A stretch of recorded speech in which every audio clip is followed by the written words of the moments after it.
Todos me conocéis por Abderramán I, y os voy a contar cómo llegué a la península ibérica y fundé el Emirato Independiente de Bagdad en Al-Ándalus. Pertenezco a la familia de los Omeya, que habían dirigido la expansión musulmana por todo el Mediterráneo. Sobre el año 750, la familia de los abasíes consiguió atraerse a otros grupos opositores a los Omeya, preconizando el aumento del carácter religioso y comunitario entre los musulmanes. Se rebelaron contra el califa y lo derrotaron, poniendo punto final al califato de Damasco.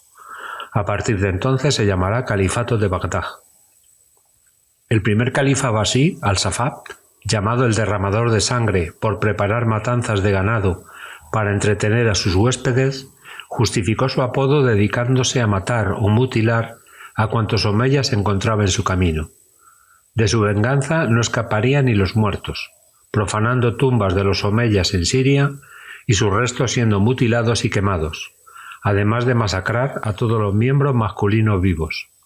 A los que se escondieron para escapar de tal destino, los hicieron salir con una invitación a una cena bajo la promesa de seguridad y reconciliación, pero fueron asesinados impunemente a la vista de todos los comensales.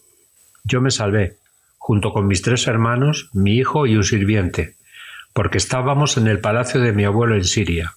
Sabíamos que teníamos los días contados si nos quedábamos allí, así que iniciamos un viaje huyendo de nuestros perseguidores, que en mi caso duraría 5 años.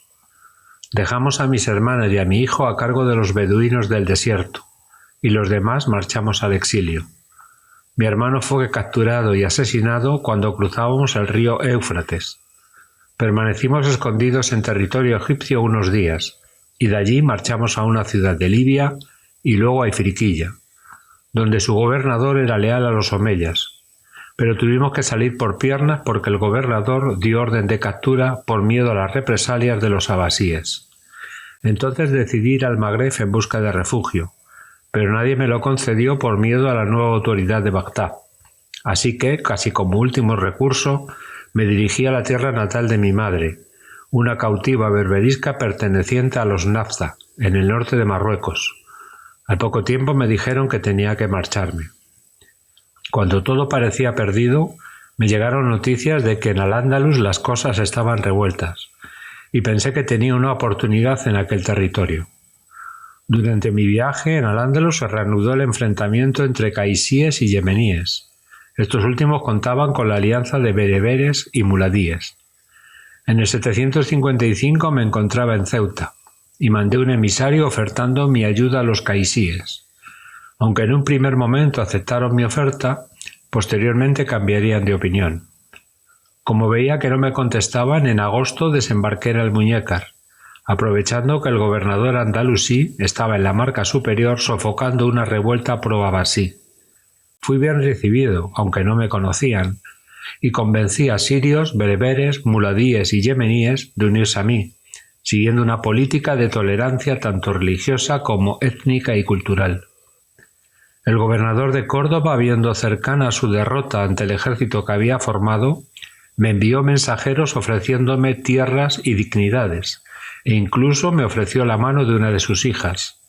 Pero ahora me encontraba fuerte, y rechacé todas las propuestas y emprendí la marcha hacia Córdoba en marzo del 756. 2 meses después, en mayo, mi ejército derrotó al del gobernador en la batalla de Alameda, Almusara. Fui bastante magnánimo con los vencidos, a los que permití conservar sus bienes e incluso cierta influencia sobre sus súbditos, cosa que disgustó a mis nuevos aliados, que hubieran deseado una represalia igual a la que ellos venían padeciendo. Días después entré en Córdoba, aclamado por la población. Tomé posesión del palacio del gobernador y me proclamé emir independiente del califato de Bagdad, que duraría hasta el año 929, cuando uno de mis descendientes, Abderramán III, se proclamó califa de Al-Ándalus.